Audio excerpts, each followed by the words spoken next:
This is First Coast News at 11. And we have Sebastian's story. He makes my life or life empty.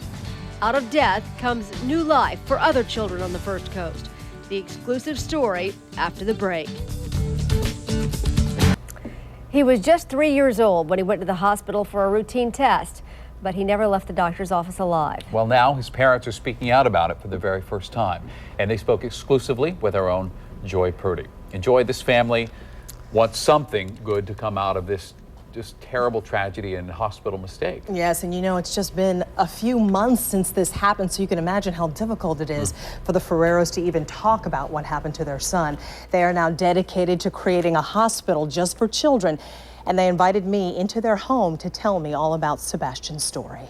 Would you know my name if I saw you in heaven? It's the worst. It's the worst because it's a big hole in your life wherever you go. No matter how big a place is or no matter how crowded a place is, he makes my life or life empty. This is Sebastian Ferrero. In home video, you see how healthy and happy he is. At just 3 years old, Sebastian's accidental death shattered Horst and Luisa's world. It's not that he passed away because he was sick and he couldn't handle the medicine. No, it was a mistake. As Luisa Ferrero mouths the words of her lost son captured on video. ¿En dónde? Sí. You can see the longing for him in her face as she watches memories of her and her husband's first love. For the first time publicly, the couple told me their story.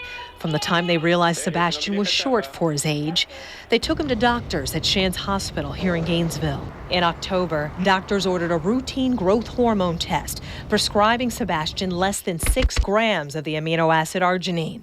A nurse gave him 60, more than 10 times the intended amount, even after his parents questioned the dosage.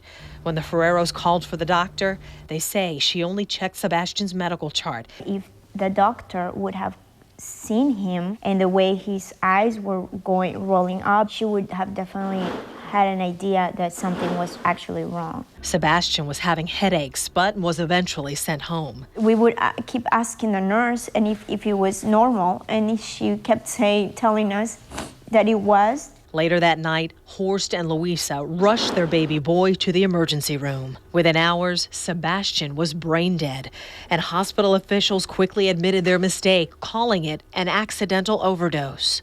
Everyone at any level involved in this case is devastated, and I can't even imagine honestly what kind of torment that they're going through. And they said that yes, that it was an overdose, that they were so sorry.